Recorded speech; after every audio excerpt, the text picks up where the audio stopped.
Good morning, one and all.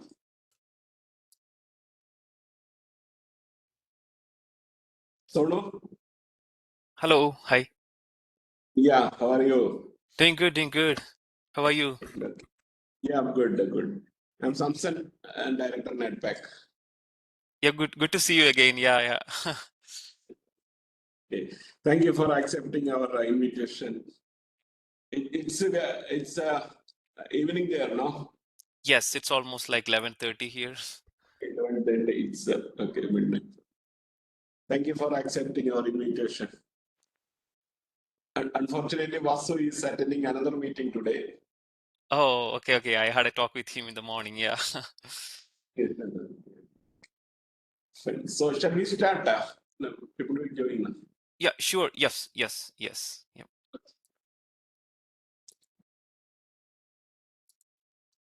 Good morning, one and all. I'm Ardra S. Krishna, Junior Scientist at NATPAC. It's my pleasure to welcome you all to the fourth Talk of TransPedia Research Talk Series organized by the KSCSTE National Transportation Planning and Research Center, NATPAC. TransPedia Research Talk Series, it's yet another unique venture of NATPAC designed to explore diverse topics from cutting-edge technologies to sustainable solutions. Here we will be featuring eminent young researchers to share their valuable insights for kindling the spirit of future research and development in transportation. Today, we have with us Dr. Sonu Mathew, Engineering Associate, Kittelson and Associates, USA, for sharing his valuable insights on the topic, developing local road AADT using geospatial methods. Before we begin, I would like to invite Sri Sharan MS, Scientist and Division Head of Water Transport and GIS, to deliver the welcome address. Over to you, sir. Thank you, Andra. KSCSTE-NATPAC has launched a technical discussion series called the TransPedia Talk Series, which envision to promote the research for shared benefits by disseminating knowledge on diverse topics from cutting-edge technologies to sustainable solutions. Desirably, this also brings out a platform for young researchers across the globe to connect and interact to better shape the future of research and development in transportation. The inaugural talk of this series was conducted on 24th August 2023 through online platform, wherein more than 200 participants from eminent institution, departments, etc. attended. The inaugural address was given by Professor Tom V. Mathew, Chairman of Research Council, NATPAC, and Professor in IIT Bombay. The first talk in the series was delivered by Dr. Ramya K. Padinare Pata, Research Fellow, National University of Singapore, on topic estimation of PCU at signalized intersection and mid-block sections of urban roads having mixed traffic streams. The talk series was then carried forward by researchers like Dr. Chetana R. and Dr. Suvin V. Today's talk, the fourth talk in the series, will be delivered by Dr. Sonu Mathew, Engineering Associate, Kittelson and Associates, Baltimore. It is with great pleasure and enthusiasm that I extend a warm welcome to our distinguished speaker, who has graciously accepted our invitation to share insights and knowledge in the realm of developing local road AADT using geospatial methods. On behalf of NATPAC, let me welcome you all for the technical talk. And after the presentation, we will have a question and answer session where you can pose your questions and engage in meaningful dialogue with the speaker. Thank you. Thank you, sir, for your amiable welcome note. Now, I would like to invite Dr. Praveen P.S., Junior Scientist at NATPAC, to introduce the speaker to the audience. Over to you, Praveen. Thank you, Asya. A warm good morning to everyone. Today we have Dr. Sonu Mathew, Engineering Associate, Kittelson and Associates, USA. Dr. Sonu Mathew completed his PhD from the University of North Carolina at Charlotte in 2020. His research focused on developing local functional class, annual average daily traffic, and vehicle miles traveled using geospatial methods under the supervision of Professor Srinivas Puligurta. Prior to joining Kittelson and Associates, Dr. Sonu held the role of a postdoctoral researcher at the University of North Carolina at Charlotte, USA. His research interests include crash data analysis and modeling, development of volume estimation techniques, GIS applications, development of crash modification factors, vehicular and transit travel time reliability analysis, micro simulation analysis, and connected and autonomous vehicles. The topic of today's talk series is developing local road AADT using geospatial methods. As we know, there are many opportunities for implementing geospatial analysis within the transportation industry. GIS technologies allow a better understanding of a variety of traffic engineering processes like traffic volume estimation, travel behavior analytics, crash analysis, road network mapping, vehicle cost analysis, and capacities, and many more. This talk will provide an overview of geospatial methods for traffic volume estimation and safety analysis. I welcome Dr. Sonu Mathew to this talk series. Dr. Sonu, over to you. Thank you so much for the warm welcome. So I think I'm not very familiar with WebEx, but I am trying to share my screen, and please let me know if you all can see my screen. Yes, sir, it's visible, sir. You can make it full screen. Yeah, it's visible, sir. It's full screen. Okay. Thank you so much. First of all, yeah, thank you for this opportunity, for giving me an opportunity to present my research findings. So yeah, the topic of today's presentation is developing local road AADT using geospatial methods. So this is the overall content of today's presentation. I will first give a brief overview of the topic, and then kind of like what kind of data I used for this research. And as we all know, like I'm mainly highlighting the geospatial methods used for the AADT prediction. So I will be like briefly giving an idea of some of the methods like geographically weighted regression, then kriging, inverse distance weighting, natural neighbor interpolation. Then finally, we look into the results, starting from the descriptive analysis of like data, then some of the like modeling approaches, like we did a aggregate level modeling, like statewide models. Then we developed some disaggregate level models like county level local road models. Then we also conducted some error analysis, like what kind of error we are getting from these models and how we can improve the model accuracy. And finally, like what is the use of this like predicted AADT for the agencies or like the government. So first of all, like when I say about the research background, we all know that infrastructure improvement became a hot topic all across the world. And when we say about infrastructure improvement, the first thing that comes into our mind is like road or our streets or highways. And road conditions are generally like one of the key factor when we say about quality of life or economic dynamism, or like how we can access to schools, jobs, healthcare, or like even like our education system and everything. So in US, we have a federal bipartisan infrastructure law, also referred as the Infrastructure Investment and Jobs Act, IIJA, which actually like makes almost $110 billion for infrastructure improvement. But when agencies submit proposals for like this infrastructure improvements, especially like road infrastructure improvements, one of the fundamental metric or the transportation metric we need to submit or they evaluate is annual average daily traffic.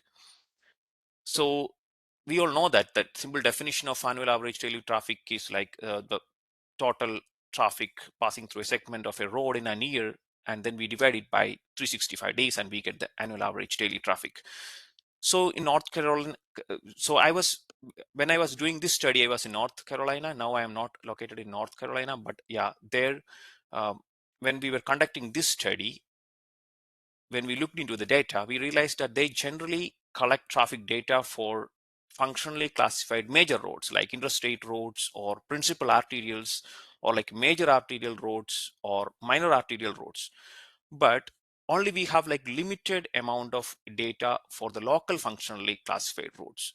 But recent like research findings clearly indicated that there are like there is a like congestion or like more like pressure on local functionally classified roads, like safety challenges. So agencies are actively looking into implementing countermeasures, but we have almost 700,000 local road links in North Carolina, and they have almost 10,000 counts. That means like nearly 1.8% of the local road links, they have available annual average daily traffic, remaining 98.2% they doesn't have any information on traffic volume. And counting, or like usually they use this kind of like pneumatic tubes or automatic traffic recorders, like maybe video camera. This is how they collect traffic volume, but implementing these kind of systems at all 700,000 locations is impossible.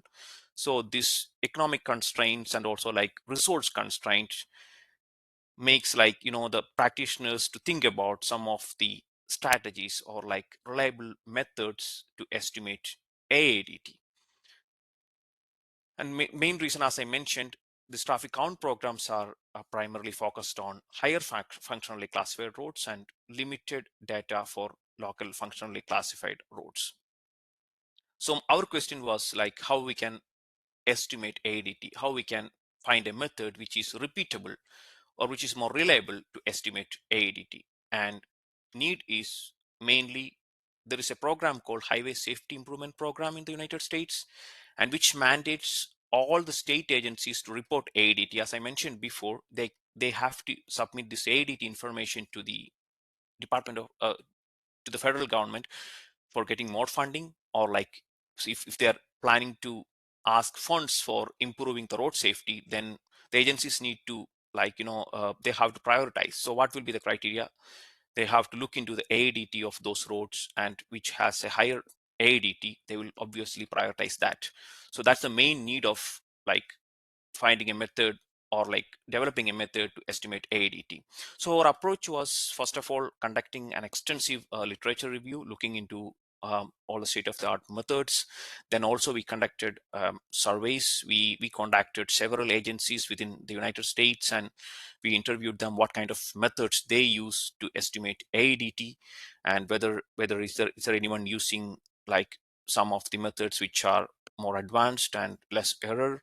So then looking into other like any kind of like error analysis or like sampling any of the DOTs are doing, all these information we collected. And also we looked into some of the the future applications, like so there are already developed methods and someone is mentioning that okay, this method have this potential in the future.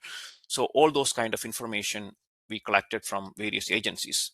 And finally, in a nutshell, we can say that mainly we need to identify a reliable or a repeatable method which will help agencies to estimate AADT on local roads, which is beneficial to them in terms of like they have cost benefits, they have resource benefits, and finally they can use this AADT for developing safety performance functions, which can be finally used for resource allocation or funding prioritization.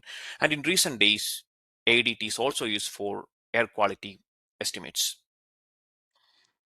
So this is a brief overview of the limitations of past research. Generally, most of the agencies and previous researchers used statistical methods to estimate AADT, but which do not account for the spatial variations in data. That means like we have several counties in North Carolina are like completely rural, but some of them are urban.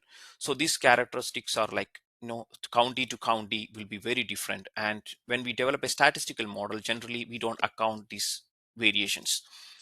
And then again, the relationship between annual average daily traffic and several explanatory variables is not stationary over space. That means like the AADT.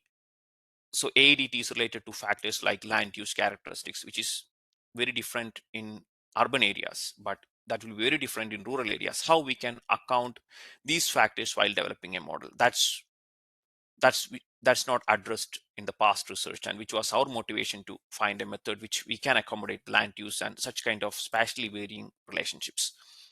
Then also like there are some non-methods like geographically weighted regression or twigging method, which are very popular in data analytics these days, but whether how we can apply these methods in estimating AADT and compare all these methods and find a best method. I have conducted or developed several other methods like most advanced machine learning and deep learning type methods, which I have not included in presentation, but kind of like geospatial methods perform better, even like, compared to the machine learning methods. So those results are mainly I'm going to discuss. So while looking into the research design, our main objectives, as I mentioned, to review AADT estimation methods for functionally classified major, minor, and local roads, along with how state DOTs meeting the Highway Safety Improvement Program AADT requirements. And next was to examine the influence of road network, socioeconomic, demographic, and land use characteristics on local road AADT.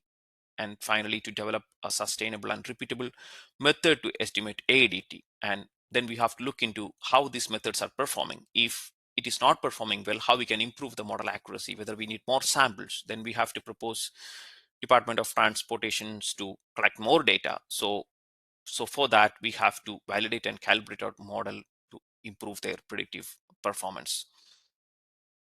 So initially, as I mentioned, we contacted several state DOTs and like experts in this field. So we discussed with them what are the main factors we need to consider when we think about estimating AADT. So we need to look into the local road travel characteristics. So generally what we observed, local routes are designated for land access. That nothing but local roads generally give direct access to maybe like residential areas, or like direct access to some of the commercial areas, or direct access to a school. So it specifically gives access to the a specific development. And most of the local road travel is oriented from land being access to the nearest non-local road. That's nothing but like maybe traffic from some of the minor arterials or some of the collector roads come to, so the local road connects that traffic from non-local route to a designated land. And then the volume of traffic is impacted by the amount of land being accessed, and the type of land use and the density of the development. That's nothing but maybe volume of local road is highly impacted by the development density there. That means if a local road is giving access to a school, there will be a high chance that there will be a lot of traffic in the morning and in the evening. Similarly, if a local road is giving access to residential communities, we can also see a pattern like generally people use local routes for their morning or commuting purpose, then coming back. So these kind of like variables we need to consider when we estimate AADT. Then local routes will also support through traffic from other local routes. That means like if local roads can also connect a local road to other higher functionally classified roads. So these are like, there are like exceptions to these characteristics, but what we observed, these are like common for most of the local routes. So this is one like a typical example what we observed, like a dead end. So if you see, we can see that there's a dead end and where ADT will be 0, and coming to the end of that particular segment, we have 4 driveways in that segment. So the ADT will be sum of the all the traffic coming from those driveways, say DW1, DW2, DW3, and DW4. And generally the equation of ADT for a segment, which we consider as at the center of that segment, is ADT begin plus ADT end by 2. So we sum it and then like average it to get the ADT on that particular segment.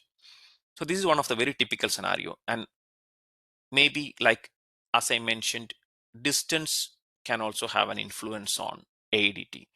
So non-local routes with higher AADT typically have higher level of interaction with local roads. So as I mentioned, local roads can sometimes connect to higher functionally classified roads.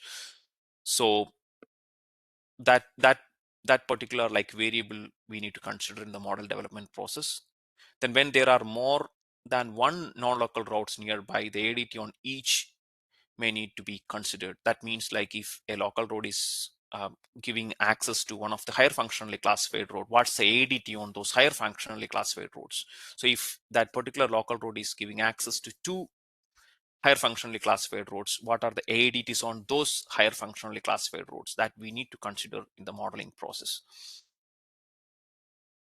So another one is development density. This is one example. If you can see in the right side, we can see a big parcel that's just like 2 parcel, and that has like 2 schools. And the left side, we can see 15 parcels. That's kind of like, 15 residential units. So obviously, we can't simply consider like number of parcels will have a positive impact on local road AADT. So in that point, we guess like, okay, 15 parcels are there in the residential area, and which can like even each of these 15 parcels may create 2 trips daily, and then that's kind of like 30, right? So but obviously there is only 2 parcels in the school area, but a lot of people are like coming to the school, and that traffic will be very high. So land use is really important, and we have to find a way to extract land use information in the close proximity to a local route, and which is not done in the past, because land use data is very difficult to get in the United States, like kind of like a quality data, because many of the agencies use different type of approach to report the land use characteristics. So to identify like quality data was very difficult, and we have spent quite a lot of time to get a good quality and land use data by cleaning like several iterations we made to get a good data. Now, like as this particular talk is mainly focusing on the GIS applications, we have used ArcGIS for the data processing. So as I mentioned, like we got the AADT database from North Carolina Department of Transportation. We had almost 13,000 traffic count stations in North Carolina, and around like 50% of those locations or the traffic count stations, um, they count traffic volume in odd years. Like maybe if they are counting 50% of the locations in 2015, then next 50% they will count in 2016. So we thought, okay, we don't have enough data, we can even consider the average of 2014 and 2016 also into the modeling process. Why we used 2015 data is nothing but that's the only year we had during at the time of this research. That was the the most recent socioeconomic data was available for 2015, and 2020 census data were not out that time, so we had to like stick on using the data for 2015. And then again we added the average of 2014 and 2016 also into the database, like to get more data, and we almost got 13,000 AADT data for like local roads. Now the next step, we need to find the road characteristics. Those are nothing but like what are the speed limit of the road and what is the number of lanes. So this information we need to identify at exactly like our traffic count station location. So we specially joined our AADT data into the road characteristics, and we have 2 analysis there. One is buffer analysis, and then we use the network analyst. I'm going to explain in the coming slides what are like all these tools do, and how we can extract information, roadway information using these tools. Then we find out we developed a combined AADT and road characteristics database, and now we need the modeling database. There we need to capture informations like land use and again the socioeconomic data. There we use the buffer analysis for the same, and for the socioeconomic data we used traffic analysis zone level data, and for the land use we use parcel level um, land use data. So this is what it looks like. We have almost 13,000 locations all over the state, and how we can see that how these traffic count stations are distributed among counties. So we can see in this picture, we have a coastal region, we have a Piedmont region, and we also have a mountain region. So we try to like collect maximum information from all these regions. So here is how I extracted the road density information. Why road density is important? Because when we got the land use data, we realized we can't use land use data for the statewide model, because there were like a lot of discrepancies in the land use data, like the definitions of land use parcels were very different for some of the counties. And even some of the counties, there were like a lot of null values, and we had to remove those data points. So developing a model for the state was nearly impossible. So how we can find a variable which gives an almost like an understanding of the development density? Then we realized road density, which is defined as the mileage of roads within a standard distance. So the red dot indicates the traffic count station. Then we created a 1 mile buffer, and we captured the total mileage of roads within that buffer, which indirectly gives an indication of the development density. So if the development density is more around the traffic count station, we are expecting higher AADT there. Now, as I mentioned in the previous slide, when we discussed about the local road travel characteristics, two more variables. One is the distance to the nearest non-local road, and AADT at the nearest non-local road. So we have AADT for all the other functional classified roads. I mean the major functional classified roads other than local roads. So we have that information with us, but we need to find out what's the AADT at the nearest non-local road. So first of all, we use the closest facility analysis for this purpose. So if you can see that closest facility analysis gives us the path distance to the nearest facility. So in our case, the facility is the nearest non-local road, and traffic count station is our origin point. So we run this test, and we will get the result in terms of like distance. What will be the distance to the nearest non-local road? And we are expecting that if we have a non-local road in close proximity, those local roads will have higher AADT. So the distance will be like, inversely proportional to the AADT. If the local road is far away from the non-local road, we are expecting lower AADT there.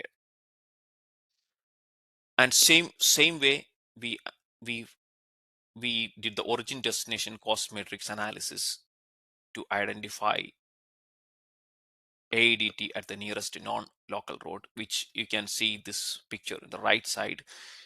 We have the traffic count station, like the red indicates the traffic count station, and the yellow dot indicates the non-local road traffic count station. So if you see there, both the traffic count stations, so the nearest non-local road AADT is that yellow point. So we identified what's the AADT there, and which we incorporated in our model. Now the socioeconomic data, we had a traffic analysis on level socioeconomic data. So we created 100 feet buffer to the local road, and we extracted the population information from there. That means like we have two TACs here, and TAC 1 and TAC 2, and we have a local road segment, and what percentage of the buffer area, what percentage of the local road buffer area is inside each TAC gives us like a ratio, which is like, if you see in this equation, area of the TAC J and area of the TAC I, then we multiply that ratio with the actual population of those TAC, which gives us the the weighted average population density, and which we used as one of our variable. Similarly, like land use data, we have several variables in the land use data, like agricultural land use, commercial, light industrial, large industrial. And in case of residential itself, we have single family and multifamily residential land use categories. And similar to the previous approach, we created a 100 feet buffer here and extracted the information like number of residential units within a 100 feet proximity to the local route. For other categories like office, recreational buildings, we considered like what are the total area near the local route. For example, like what are the total retail area near the close proximity of that particular local route. So this analysis was also conducted in ArcGIS, and we gathered all the data we need for our modeling. Now coming into the methodology, like first of all, we conducted a descriptive analysis of local road data. The next step was to identify potential explanatory variables influencing local road AADT. Identify means not the statistical tests here, but we conducted several agencies and what they think are the important variables. Also, we looked into previous researches and identified those variables.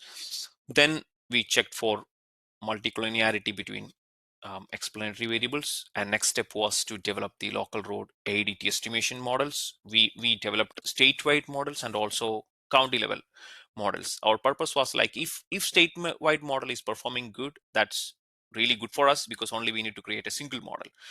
But county level models almost like there are 50 counties in North Carolina, and we have to develop models for each county separately. But obviously, if county level model is giving us better results, we have to go for that.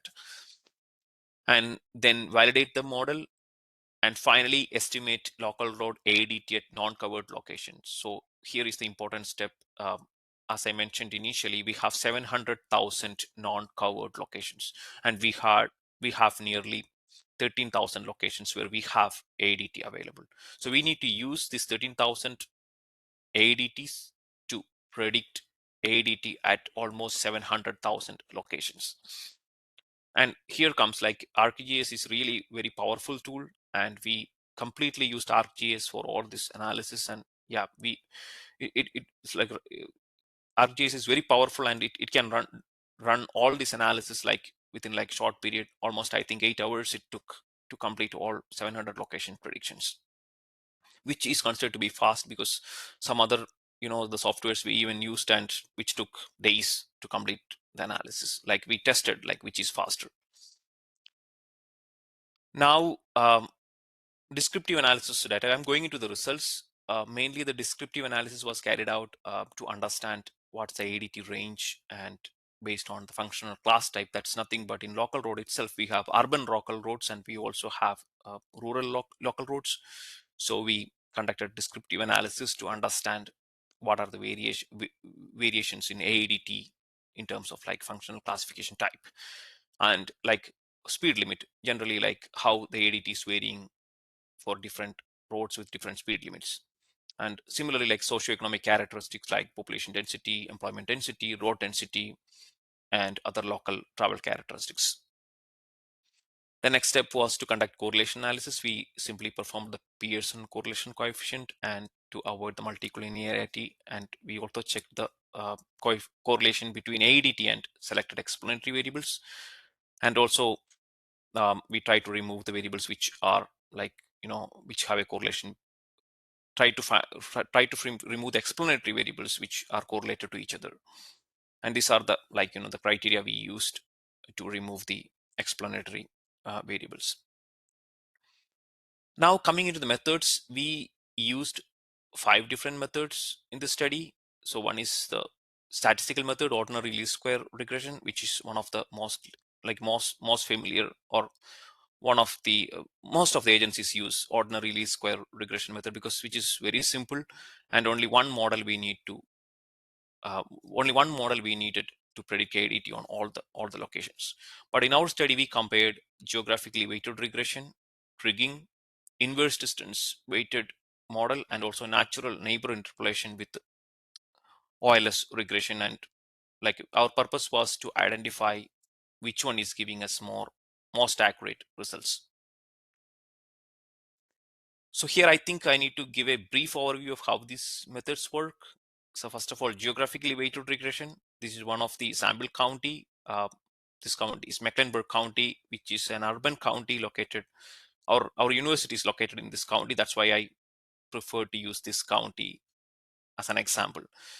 So we here we have nearly like 26 or 27 traffic count stations. So in the red color indicates the modeling traffic count station, and we have the white color dots indicate the prediction locations. That's nothing but where we need AADT to be predicted, or the unknown locations, or we can even say that non-covered locations, in terms of that's how agencies use the term non-covered location. So in case of ordinary least square regression, we consider this entire county together, and we consider all the AADT available AADT to develop the estimation model. Like for example, if you see here, we have AADT is equal to several explanatory variables and its coefficients. So it's the general form of like Euler's regression. And this is how the ordinary least square model works. But coming into GWR, here we have like, like small samples you can see here. In Mecklenburg County itself, like this area, the right side have more educational institutions, and the upper side has a lot of like residential units, and the centermost region is the downtown area where there is a lot of retail stores. So GWR consider each of these areas separately in the modeling process. So that's how it account the spatial variations in data. It creates separate model for like each of these regions, and this is the mathematical representation of the equation. If we look into the previous equation, we can see that this is a general form. Y is equal to beta 0 plus beta 1 x1 plus beta 2 x2 plus beta n xn. That's completely a single model we are using there. But here we will have, for each of the coefficient, we can see that UIVI, which is kind of like the states of, this is like the coordinates of at particular point. So we have separate coefficients for each of these location. And so second approach is rigging. Rigging is one of the very the popular methods these days for spatial interpolation. So this is same Mecklenburg County, and we have several traffic count stations. And if we consider one of the example here, there is a unknown location and almost 5 locations are in close proximity. So rigging, in simple terms, rigging works such a way that it uses the non-AADTs to predict AADT at the unknown location. So this is a general representation, a weight factor into AADT1 plus a weight factor into AADT2 and so on, and plus the error term. So we have non-location AADT, but we don't have any idea about what's the weight we give. So only available information is the distance between these traffic count stations.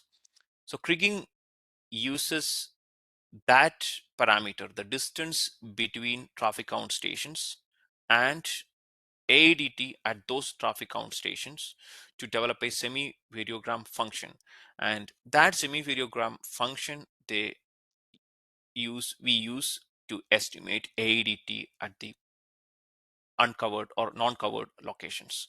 So how best we get the semi-variogram that gives us more accurate results? So based on the semi-variogram and how its functionality, we have like different types of kriging, like simple kriging, ordinary kriging, universal kriging, empirical Bayesian kriging, and we almost tested all these kriging methods. Several iterations we have completed, and we finally found that empirical Bayesian kriging, which is one of the most advanced form of kriging, is giving us better results in terms of AADT, in terms of like better predictions of AADT, and we adopted that method for predicting AADT at local routes. Now another method is inverse distance weighting. This is working similar to kriging, but we use a different weighting function here in terms of the distance between the unknown location and the known location. So if you see that we have Y1, Y2, Y4 and Y5 are the non-AADTs, and we have one unknown location, and we have like D1, D2, D3 are the the distance between this distance between the non-covered location and the non or the locations where we have AADT. And then we simply use the inverse distance function, which is defined in this equation, 1 by di over summation of like 1 by di for all the non-ADT counts, which gives us the weight, and we multiply that weight with each of the non-ADT and predict ADT at the unknown location. So this is kind of like a simple like interpolation technique, which completely rely on the distance between non-ADT and the unknown location where we need to predict ADT. This is easy to implement compared to the kriging, because kriging we need to find out the best fitting spatial the semi-variogram, but in this case we only need the distance between unknown location and the non-ADT location. So for the model validation, we have used different parameters like root mean square error, mean absolute percentage error, and mean percentage error. Generally agencies prefer root mean square as error as their the primary measure of performance, but we also included mean absolute percentage error and mean percentage error. The main purpose of MP was to understand whether our model is underfitting or overfitting. So this gives a brief overview of our data. Like if you see that we have urban and rural local routes, and majority of our traffic count stations are located in rural area, and we have like the median and the mean AADT at those locations are 413 and 609, but whereas in urban areas we have less number of traffic count stations and we have a high standard deviation. So we are predicting more accurate results at rural areas and less accurate results in urban areas. So probably we may need to collect more data at the urban areas. And these are like other statistics, ADT variation based on speed limit. So we have roads with speed limit less than or equal to 25 miles per hour, and roads with speed limit 50 or 55. Here you can see an interesting trend that roads with higher speed limit have a lower ADT, which is not a which is not very common in case of higher functionally classified roads. We always expect higher ADT at locations with higher speed limit, but in case of local roads we are getting this trend because most of the rural local roads, which we have almost like our majority of our sample is located in the rural area, and those roads have a speed limit of 50 or 55, and you can see that they have like very low AADT. That's the reason behind a negative relationship between, not a negative relation, but an inverse relationship between speed limit and the AADT. So similarly, we also looked into other variables like population density, employment density, and how our AADT is varying with respect to different ranges of employment density and population density. And also we looked into the traffic characteristics. Like as I mentioned, when we look into the local road travel characteristics, these are the types of roads, like for example, like dead ends. We have how many dead end samples we have and what are the ADTs at those locations. So we have only like 47 samples of dead ends, but we have a almost like 200,000 dead ends in the county. So this 47 is not sufficient for us, but this gives an idea of like what is the sample size and how the standard deviation is looking like. And there are also other local roads which connects two local roads. That's what F7 that means a local road connecting two local roads, and F7 to F6 F5 that indicates a local road which is connecting a local road and a major collector or minor arterial. So this way also we divided our data and looked into the mean or all the statistical parameters and to understand how the AADT is varying at those locations. Then next step was to identify the variables. As I mentioned, we conducted literature review and also like surveyed experts and several DOTs and selected these variables, and we extracted this information using GIS, and these are the descriptive statistics for those variables. And then we performed the correlation analysis. You can see that speed limit has a medium negative correlation with the local road AADT that I explained. And also like there are several other variables like distance to a nearest non-local road also have a negative correlation. That also what we envisioned, like if there is a higher functionally classified road nearby, there is a high chance that AADT will be higher on those local roads. And similarly, we have AADT at the nearest non-local road have a positive correlation with the local road AADT. These all are like exactly like matching with what we collected or what we read from the different literatures and from our survey results. And this is our first ordinary least square model. I think I forgot to mention, before developing methods like geographically weighted regression, we have to run this model to select the variables which are statistically significant. And when we develop geographically weighted regression, we use the same variables which found to be significant from the ordinary least square modeling approach. So in our case, speed limit, road density, distance to the nearest non-local road, and AADT at the nearest non-local road, and socioeconomic characteristics related to like number of office employees, number of government employees, and population density, and presence of a dead end, those are found to be the variables which are like influencing the AADT. And here also you can see some of the performance measures. And I know that if you see like R square is low here, but yeah, this is kind of like a comparison whether geographically weighted regression model is improving or not, or which giving us better results in terms of root mean square error or mean absolute percentage error. So we use the same variables to develop the geographically weighted regression model, and here you can see the results. So instead of getting a single coefficient, you can see that coefficient is varying, and there are like locations with very low like intercept value, but there are locations with higher intercept value. Similarly, there are like locations with the negative coefficients of speed limit, and there are like locations with positive coefficients of speed limit. That means like model is varying over space. So it almost look like this. If you see like so this is a Kriging results, but yeah, I think give me a second.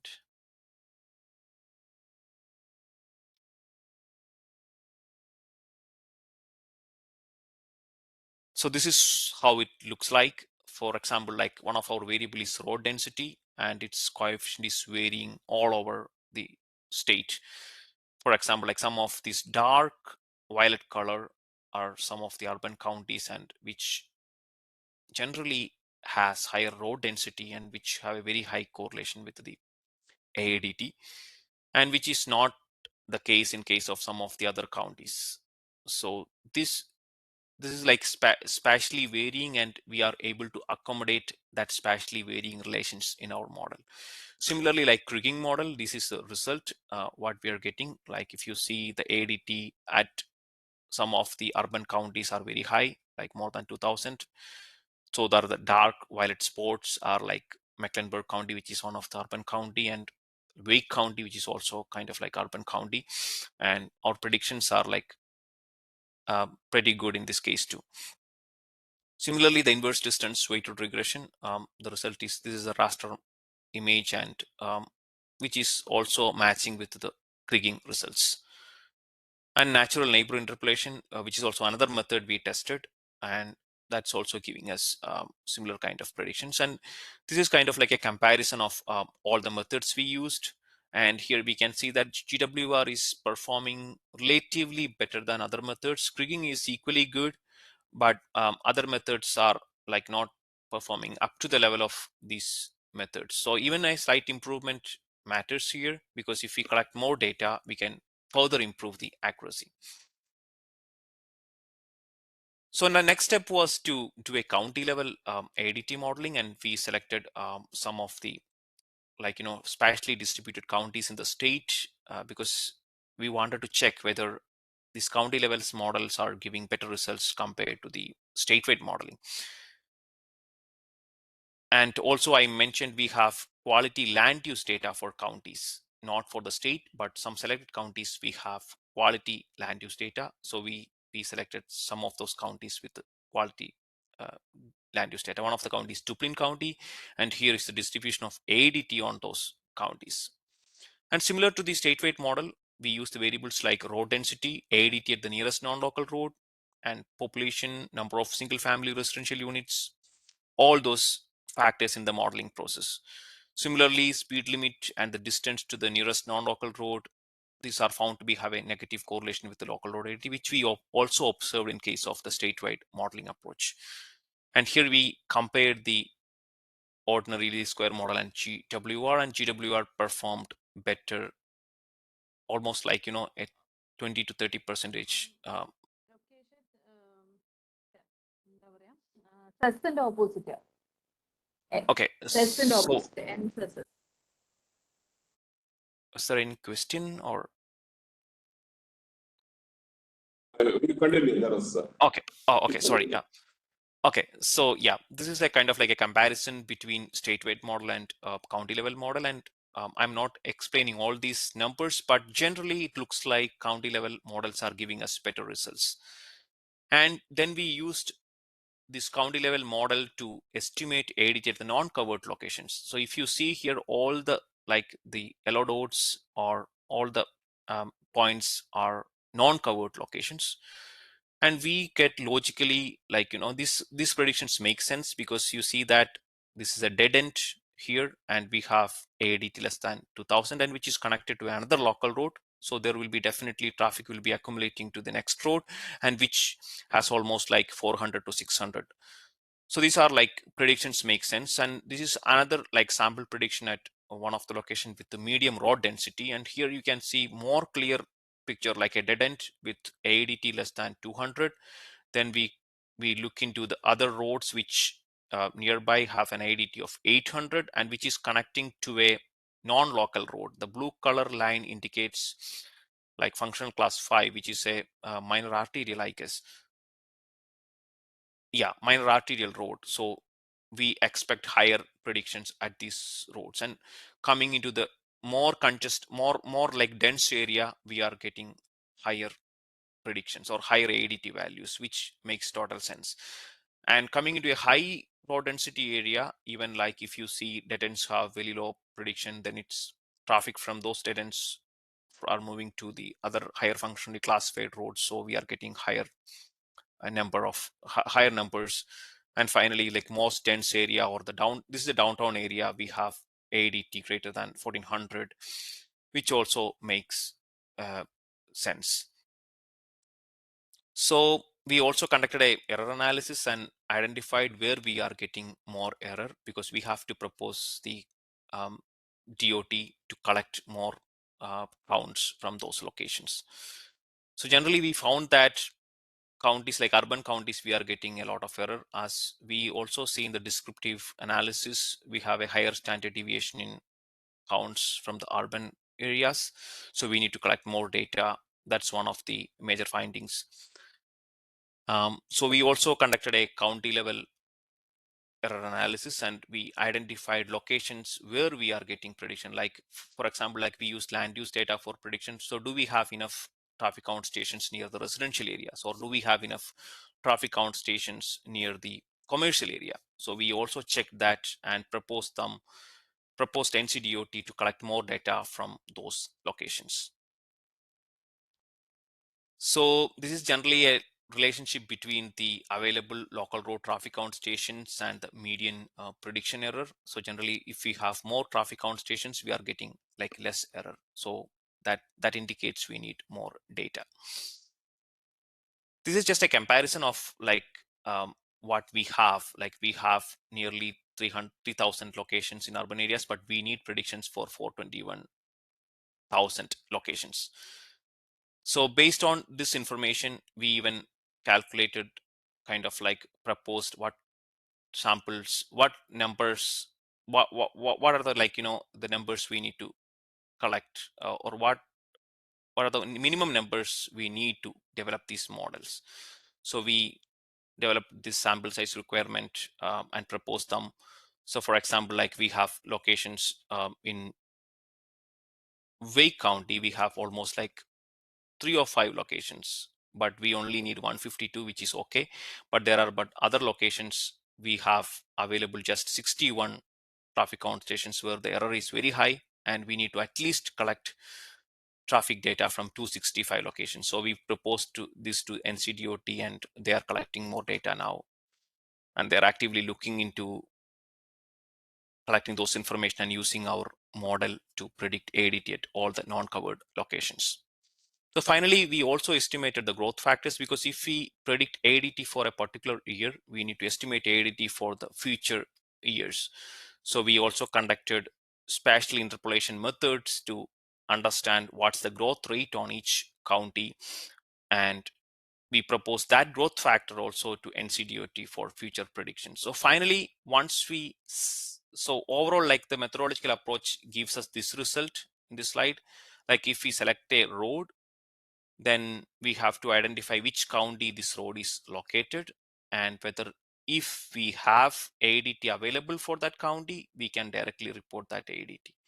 If we don't have AADT, we will check whether we have any AADT from previous years, because if we have previous year's AADT, we can use the growth factor and estimate AADT for the current year. If we doesn't have any information, then we have to use the base year model, which is the geographically weighted regression model what we proposed, and we estimate AADT for that particular local road. And if we need to estimate AADT for the future years, we use the growth factors. And every 5 years, when we get new socioeconomic data, we need to update the model. So that's the overall application of this approach. So coming into the conclusion, our primary focus was to develop a sustainable and repeatable method to estimate AADT for all the local roads. And we tested different approaches like statistical, geospatial, and even like machine learning, which is not included in the study, but still geospatial methods performed very better. So why GWR is performing better? As I mentioned, it can accommodate the spatial variation in data, like land use characteristics or like urban rural characteristics. All those characteristics, it can incorporate all those characteristics, and that's why we are getting better predictions. And even when we compare the statewide model and county level models, still county level models perform relatively better, because we included land use information in those models. So, and relatively higher prediction error we observed at local roads near schools, government offices, and other industrial land uses. So we proposed NCDOT to collect more data from those locations. And the prediction error is lower if the number of traffic connotations by land use, area type, and road characteristics are higher. So like we identified specific locations we need to concentrate to collect more data, and we proposed that to the NCDOT. And our final numbers were like we recommended collecting data from 16,000 locations. Currently, they are collecting at 12,000 locations, and if we get data from 4,000 more locations, we believe like we can improve the model accuracy significantly. And these are the main publications from this research. Thank you, and I'm open for any questions.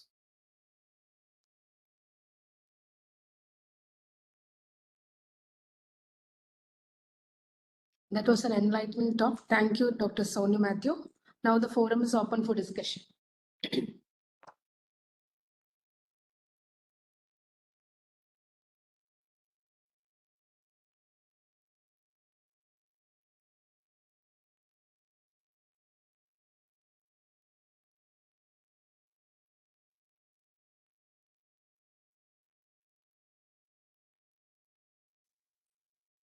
Yeah.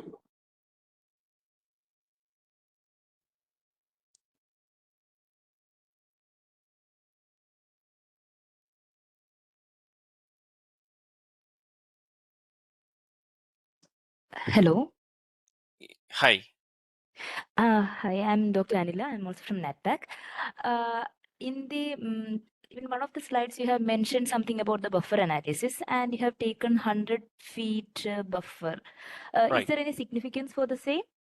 Yes, because when we looked into the local road characteristics, most of the developments are within 100 feet of a local road. For example, like residential buildings, which are located within 100 feet. That's the most common scenario. That's why we used 100 feet buffer to capture that information.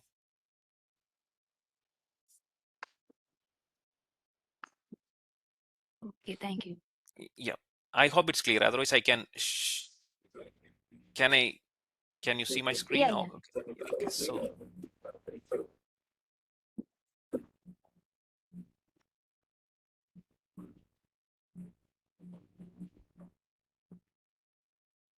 So if you see in the slide, these 15 parcels, those are located within 100 feet. So that's like most common scenario in case of local roads. Most of these residential units or like any kind of like land use development is located within 100 feet. So you mean to say that in almost all of the local roads in your county, it is like that? Yes, yes, Beyond most of that, them. it will. Okay, okay, yeah. Yeah. Also, now I have seen that can you come down the slide in which you have shown the origin destination? Okay. Yeah, here in this here closest facility analysis you have done. Here Yes. you are analyzing the traffic count station and to which factor you are analyzing, like To traffic the count station to. nearest non-local road, like higher functionally classified road. So here Because this yellow point means it is a road that junction where a local road comes and meet the point. yes, that's right. Yes. Okay, Yes. okay. Yeah. And in the second figure, here you have shown this origin destination line. That means Yes. from this local road to the traffic count station, it is the that will be like I didn't get that point actually. Okay. So this yellow line, which is a non-local road, and that's the nearest, the available non-local road with AADT available. So this origin destination matrix gives us the shortest distance to that point. So when we look Like into all the shortest distance, which one is like lowest, we use the AADT at those locations. So this tool runs okay, that such a way that it identifies distance to all the destinations first, then which one is in the close proximity, or like in terms of like path distance, which one is close by, we consider that as the nearest non-local road and AADT at those roads in the analysis. the distance will be Euclidean distance or the road Yes. network distance. In Euclidean. in second case, it's Euclidean. Yes. Okay. Thank you so much. Yeah.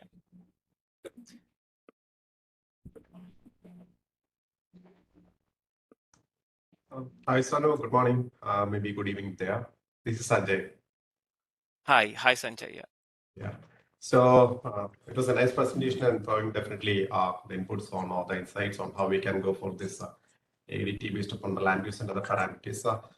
So is it that this can be maybe adaptable to other, maybe because you're concentrating on the local roads where urban and rural classification only was meant, and definitely these tip generations and all those things will be dependent upon the land use. So will you Yes. advocate the same procedure for maybe expressways or the arterials? We can, but in US, what I have observed is generally they have counts for all the higher functionally classified roads. In NCDOT itself, they have counts for all the other functional class. Like it's completely covered. They have at least one traffic count station there. But in case of local roads, we don't have count stations. But yeah, if in case we don't have counts for those locations, definitely we can use this and we will get superior results there, because it's kind of like AADT, the standard deviation in AADT or the variance in AADT will be lower in higher functionally classified roads, which helps us to get better predictions. In local roads, there is a kind of like a lot of variation, and it's low volume road. For example, if a local road with traffic volume just 100 vehicles in a day, and we may predict 200 vehicles, and the error is like 100% there, right? So that's the problem. But in higher functionally classified road, that chance is very less, and our predictions will be like in very close, and there are maybe like 10%. So definitely we can implement to any other roads or any other categories. Yeah. Okay, thanks. These methods are like highly like used in like rainfall prediction or like elevation prediction from other if some data is Right. available. So yeah, we use the same here. Thank you.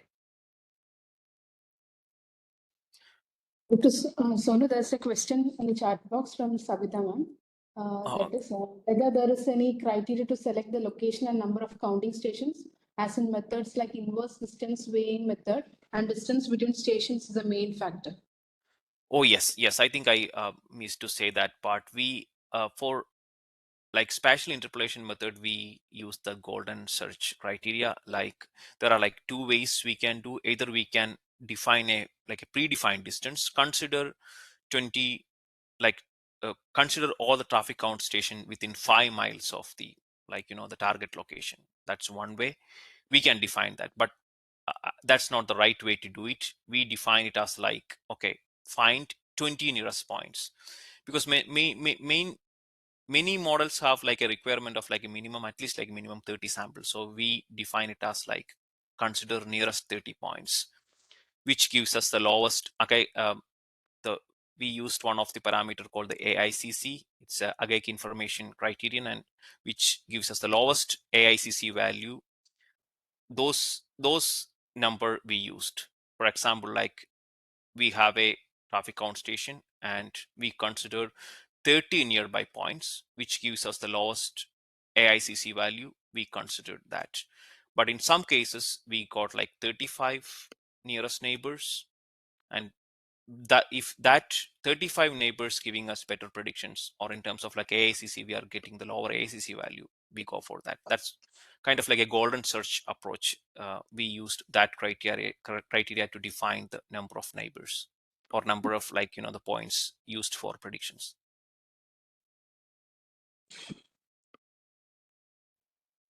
I hope I answered your question.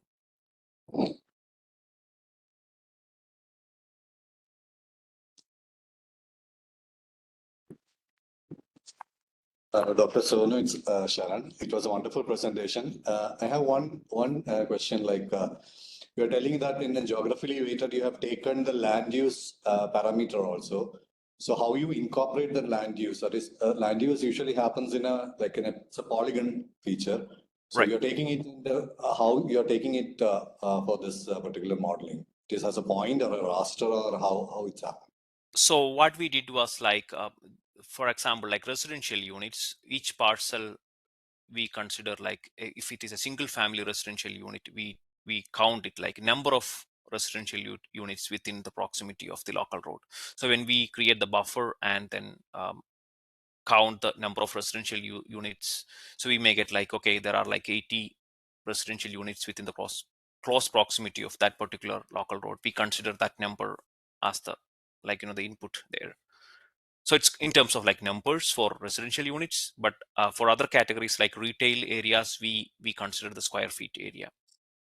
Like what's the total area near that particular road, like developed area near that particular local road, and we directly inputted that as in terms of like square feet. So for like commercial buildings like malls and all, how will you Yes. able to like? Directly we use the area, like within that 100 feet or like 100 feet buffer, what area is commercial. Like if it is like maybe like 1,000 square feet, then we use that 1,000 square feet as the explanatory variable, like the value for that explanatory variable. Okay, for industrial units also, it will be the square. Same. Yes. The problem is that we can't count it. Maybe just one parcel. It will be like one parcel, and we can't input all the values as one. But in case of residential units, there will be like plenty of residential units in the close proximity, and like mainly like local roads are giving access to the residential community, and we felt like we have to count it as numbers. Because if there is 50 residential units, we can say that they have 2 cars and they may like every day 2 trips in the morning and maybe the evening trips, and there will be definitely a correlation between number of residential units and the AADT. But in case of like schools, or as you mentioned, like commercial streets or industrial area, like maybe just one parcel, and we may not get the clear idea like how much traffic it is generating.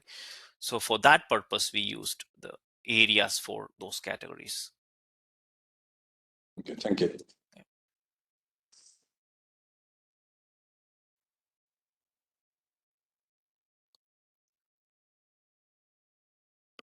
I think a quick note, I guess, I think, I don't know, Anila, you asked the question about the closest facility analysis, right? So I think Yes, I yes. mentioned it's Euclidean distance. No, it's also network distance. I just Okay, remembered okay. it. I did this work Yeah, 3 yeah. years before, so I was just thinking about it and yeah, just realized it was network distance. Okay. Thank you, thank you, thank you Yeah, so much. yeah, yeah.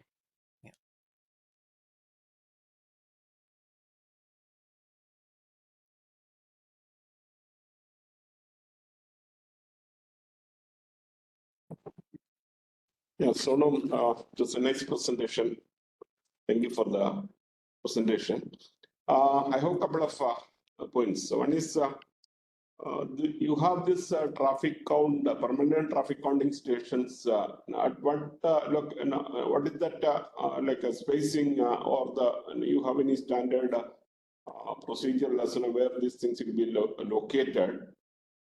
First question. Second is now when you when you wanted to have the counts of the local roads, probably the count and the cost is something it is connected. You have any methodology that how you will identify the optimum number of counting stations and the locations? Two things are there. Okay. The first question, I think what NCDOT says, like their approach is find out the spatially distributed locations. So in terms of like they try to include traffic count stations at different roads with different speed limits, or like different locations. For example, like they try to count they try to count traffic data from some, like the residential areas. So these all factors they are saying they are considering. um, so the term they used is spatially distributed all across the state, which is not very true, because I have shown a map there.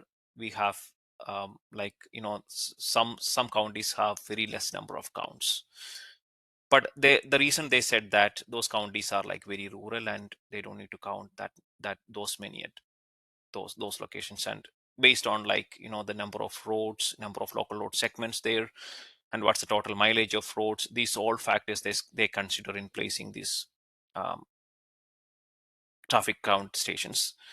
The main problem here is, as I mentioned, for higher functionally classified roads they gave the high priority and they collected data for all the higher functionally classified roads. But as there are like 700,000 links, they were also unable to make a very good sampling strategy there. They are saying it is spatially distributed. That's what the approach they did, but it's not. So we proposed. So your answer to your second question, I think one of the slides I couldn't explain it a lot there. So we used this methodology Okay. to propose. Yes. So this is a formula we used, and this is based on coefficient of variation for the available data and what's the desired prediction error rate, and which they say 20% for local roads, and what's the present sample size, and then we get the final sample size. So this looks like this, Dr. Sampson. So we have like available, in case of this Dare County, we have just 61 locations, and based on those equations, it says we need minimum 265 locations. Okay. So we propose those numbers based on that sampling formula, which is like mainly the coefficient of variation is one of the parameter there for that computation.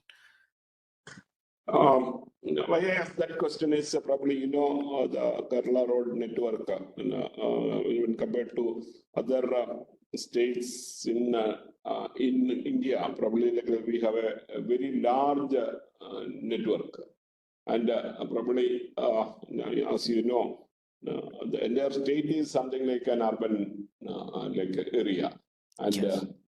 yeah, and here again, if you how you can extend that your like the concept to the maybe the Kerala road network where we should have the counting or the both the permanent as well as probably that one we don't have that permanent counting stations that in that concept is not there.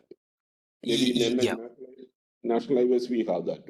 How we can use your technology concepts to install or to identify the counting stations to have a like a reasonable accuracy, the prediction about the origin destination or the other AADT concepts and all.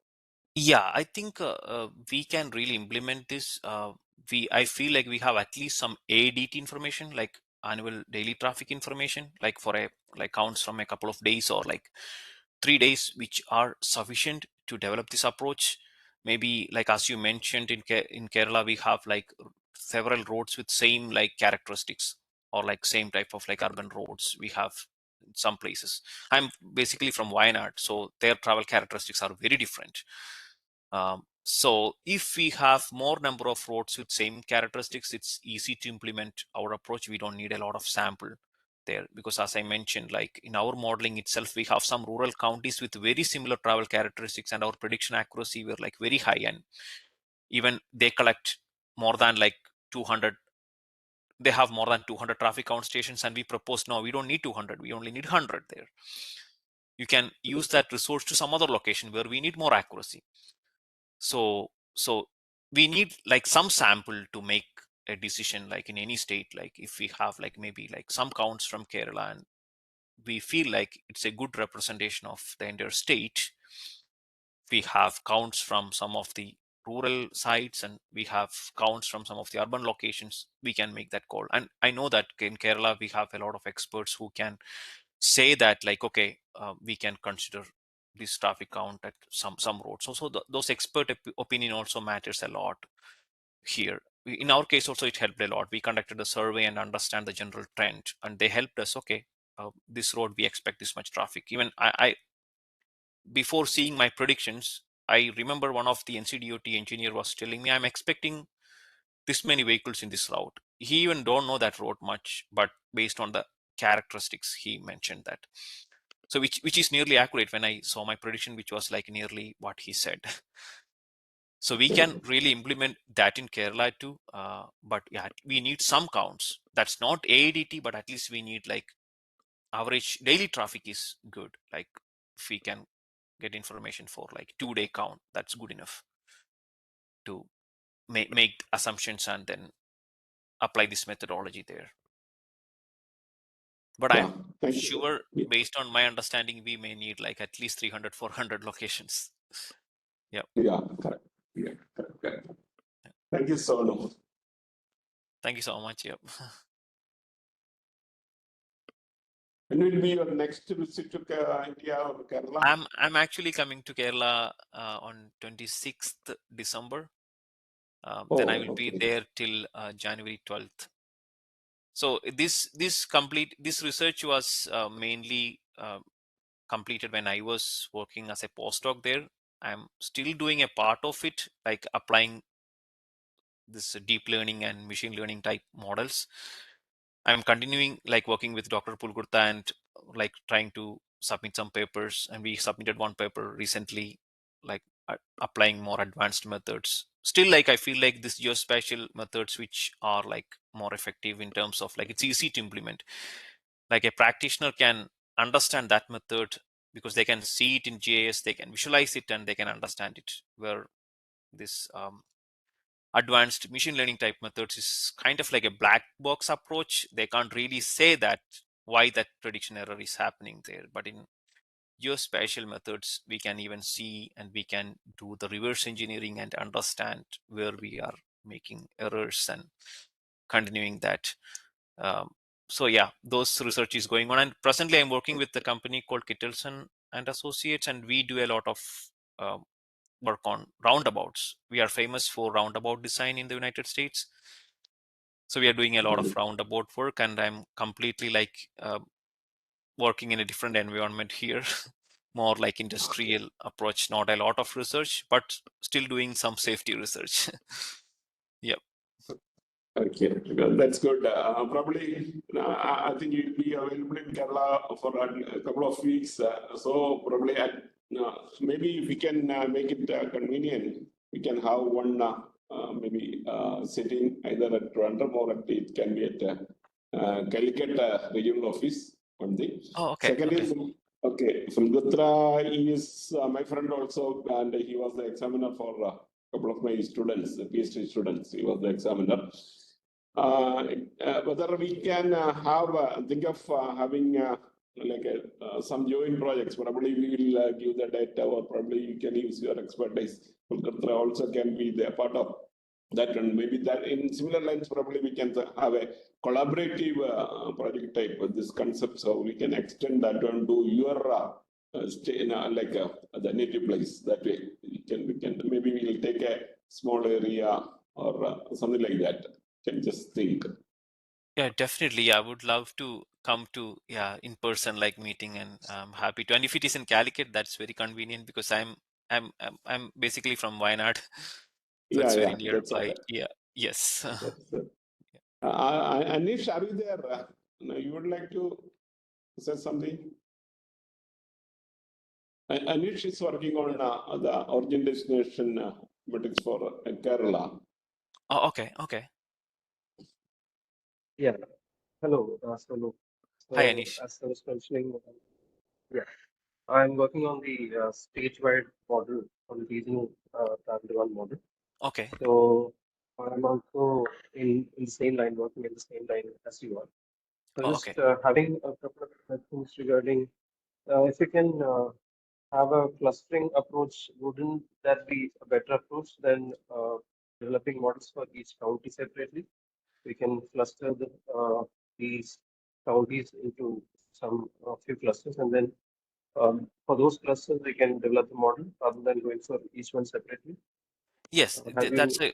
that's a good point. Our basic plan was also like that. We when um, made several disaggregate level models, but as I mentioned, our main problem was the quality of land use data for the counties. So we can't even combine many counties because each county has different approach to define the land use variables here. So that's the reason we developed models for each county. But yeah, your point is good because that like ease our process, and practitioners will be more happy showing like less number of models than proposing 50 models. But yeah, they also, like, we asked our agency to give us quality land use data for entire state. Then in that case we can develop, like as you mentioned, we can develop like different clusters and even model each cluster separately. So we can, that is possible, but we need land use data in this particular case. Yes, data is very sparse nowadays as well. So getting data Yes. here is a doubt. Yes. So Yes. we'll have to depend on So other without land use data. data, we proposed only the statewide model, which is also like good, not like very different from the county level model. They are presently using that because they need counts, they need predictions for all the non-local roads in the state.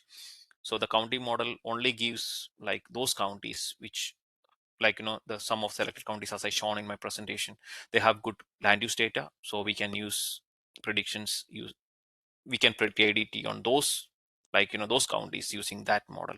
But otherwise we have to use the single model what we propose for statewide. Yeah. So yeah, we can simplify it.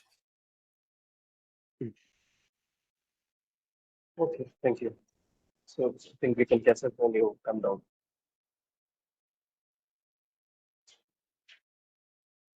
I think Sonu probably, this is too late for you. Probably we'll have more discussions during your visit to Kerala. Probably we're looking for that one.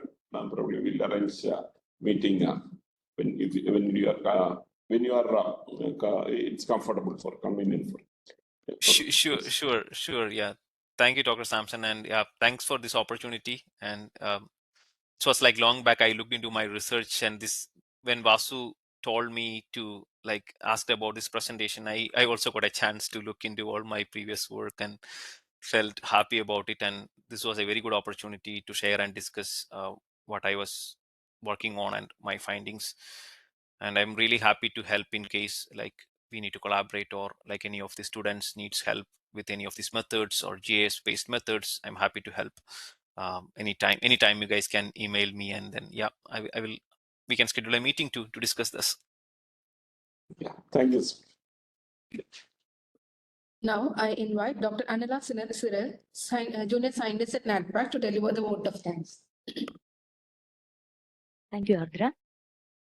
We have been privileged to gain deep insights into the topic, developing local road AADT using geospatial method, delivered by our distinguished speaker, Dr. Sonu Mathew. Your expertise has not only illuminated our understanding, but has also inspired us to look at different GIS applications in transportation engineering. We truly appreciate the time and effort you have put into preparing and delivering such an engaging talk. The inclusion of case studies and interactive discussions has enriched our learning experience and provided us with valuable insights. We would also like to extend our thanks to all the attendees for your active participation. Your engagement made the session even more valuable and created an atmosphere of collaborative learning. We hope that you find the information presented today both informative and inspiring. We are very thankful to our director, Professor Samson Mathew, for his constant guidance and support in shaping this wonderful session. As we depart, let us carry forward the knowledge gained and the connections made. May the insights shared today fuel our curiosity and drive for excellence in the field of GIS. Once again, I would like to express our sincere thanks to Dr. Sonu Mathew, the NATPAC team, and all of you for making this technical talk a great success. We look forward to such much more enlightening sessions in the future. Thank you and have a wonderful day. Good night, Sonu. Thank you so much. Yep. Bye. Bye-bye.